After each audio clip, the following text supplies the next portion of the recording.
নমস্কার বন্ধুরা, আমার চ্যানেলে আপনাদের সবাইকে স্বাগত। আজ আমি আরেকটি নতুন রেসিপি নিয়ে আপনাদের সাথে এসে গেছি। একটি নতুন রেসিপি আমি শেয়ার করব। তো রেসিপিটি হচ্ছে পিৎজা রেসিপি।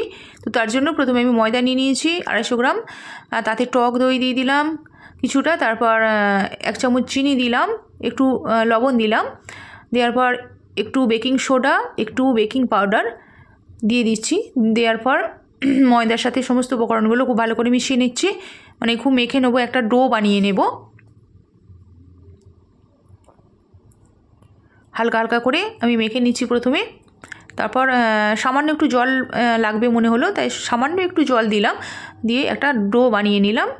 একটু মেখে শক্ত শক্ত করে একটু মেখে রাখলাম, কেননা এটা কিছুক্ষণ ঢাকা দিয়ে রাখলে এটা আবার পরে নরম হয়ে যাবে। ওপর দিয়ে একটু সাদা তেল দিয়ে দিলাম, দেওয়ার পর একটু ভালো করে মাখিয়ে নিয়ে একটা ঢাকা দিয়ে কিছুক্ষণ রেখে দিলাম। এদিকে আমি এবার সবজিগুলো কেটে নেব। সবজির মধ্যে নিয়েছি ক্যাপসিকাম, পেঁয়াজ আর টমেটো, ভালো করে ধুয়ে কেটে নিয়েছি। আর নিয়েছি পনির, আমি নিয়েছি 250 গ্রাম পনির। পনিরটা খুব কেটে নিলাম পিস পিস করে, খুব সুন্দর করে কেটে নিয়েছি পিস পিস করে। তো পনিরটা আমি একটু ভেজে নেব। আর নিয়েছি সুইট কর্নস আপনাদের কাছে না থাকলেও চলবে। তো পনিরটা আমি প্রথমেই খুব ভালো করে ভেজে নিচ্ছি। একটু কাঁচা পনিরটা খেতে কেমন লাগে তাই একটু ভেজে নিচ্ছি সাদা তেলে। কড়াই সাদা তেল দিয়ে দিলাম, এই সাদা তেলে পনিরটা একটু লাল লাল করে ভেজে নিচ্ছি, কেননা এই কাঁচা পনির খেতে খুব একটা ভালো লাগে না। তো সেই জন্য আমি পনিরটা ভেজে নিলাম। পনিরটা আমার ভাজা হয়ে গেছে, তুলে নিলাম। এইদিকে আবার ময়দাটাও ঢাকাটা খুলে দেখছি বেশ নরম হয়ে গেছে। তারপর আরেকবার একটু মেখে নিলাম, হাতে করে একটু থেসে থেসে মেখে নিচ্ছি চাকতির মধ্যে রেখে। তারপর এটা দুভাগ করে নিলাম।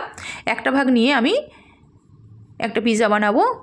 চাকতিতে একটু ময়দা মাখিয়ে নিলাম, নেওয়ার পর এটা গোল করে নিলাম হাতে করে। বন্ধুরা, আমার চ্যানেলটিকে সাবস্ক্রাইব করবেন এবং আমার পাশে থাকবেন। প্লিজ বন্ধুরা, আমাকে সাপোর্ট করবেন। তারপর আমি রুটির আকারে বেলে নিলাম।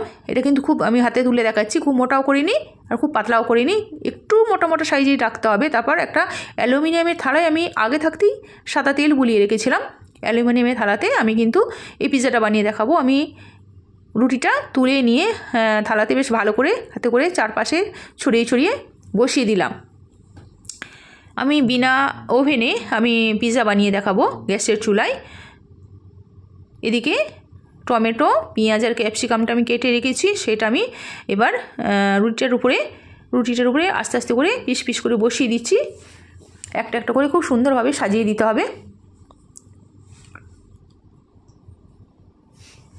খুব সুন্দরভাবে আমি সাজিয়ে দিচ্ছি, দেখতেও বেশ সুন্দর লাগবে, এটা খেতেও কিন্তু সুন্দর হবে, সেইভাবে সাজাতে হবে।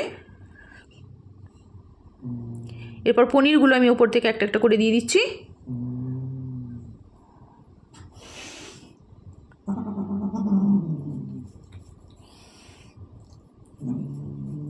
এবার একটা কাঁটা চামচ করে একটু রুটিটা যে বেলিয়েছি, যেটা পিৎজা বানাবো, ফুটো ফুটো করে দিচ্ছি এবং ধারগুলো থালাতে বেশ চেপে চেপে বসিয়ে দিচ্ছি যাতে ফুলে না যায়। এটা কিন্তু আগেই আমার ফুটে করে দেওয়া উচিত ছিল কাঁটা চামচ দিয়ে রুটিটা, কিন্তু সেটা আমি আগে করতে ভুলে গিয়েছিলাম। তো তারপরে আমি করে দিচ্ছি, অসুবিধা নেই। আমি ভেতরে ফুটো ফুটো করে দিলাম কাঁটা চামচ দিয়ে। আর ধারগুলো রুটিটার চারপাশটা আর কি, পুরো পাশটা আমি থালাতে লাগিয়ে দিলাম যাতে ফুলে না যায়। ফুলে গেলে কিন্তু খেতে ভালো হবে না। এটা আমি তারপর কিছু অরগানো মশলা পাউডার উপর দিয়ে দিলাম। তারপর সুইট কর্নস দিয়ে দিচ্ছি। সুইট কর্নস আপনাদের কাছে না থাকলেও চলবে, এটা অপশনাল। দেখতে পাচ্ছেন দেখতে কত সুন্দর হয়েছে। তারপর আমি একটা গ্রেটার নিয়েছি, একটু চিজ আমি গ্রেট করে দিচ্ছি, কুড়ে দিচ্ছি চিজটা। এটা মোজারেলা চিজ আছে, পিৎজাতে দেওয়া হয় এই চিজ কিন্তু দিলে খুবই টেস্টি হয় পিৎজায়।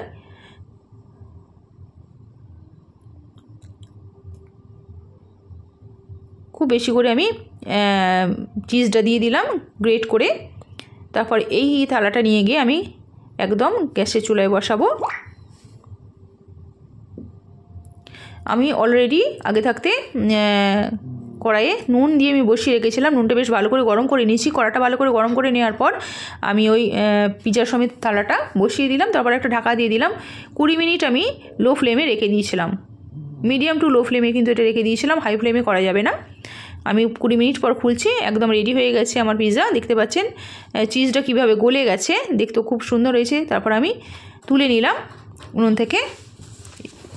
একটু বেশ ঠান্ডা করে নিয়ে এটা আমি আস্তে আস্তে করে পিস পিস করে আমি কেটে নেব। এবার আমি কাটছি, দেখতে পাচ্ছেন। আমার পিৎজা একদম রেডি হয়ে গেছে। এবার পিস পিস করে কেটে সবাই মিলে খেতে থাকবো। হাতে করে তুলে দেখিয়ে দিলাম। আজ আসি বন্ধুরা, ভালো থাকবেন, সুস্থ থাকবেন। আপনাদের সাথে দেখা হবে আমার পরের ভিডিওতে। কত সুন্দর পিৎজা আমি খুব কম খরচে বাড়িতে বানিয়ে ফেললাম। আমার পিৎজা একদম রেডি হয়ে গেছে।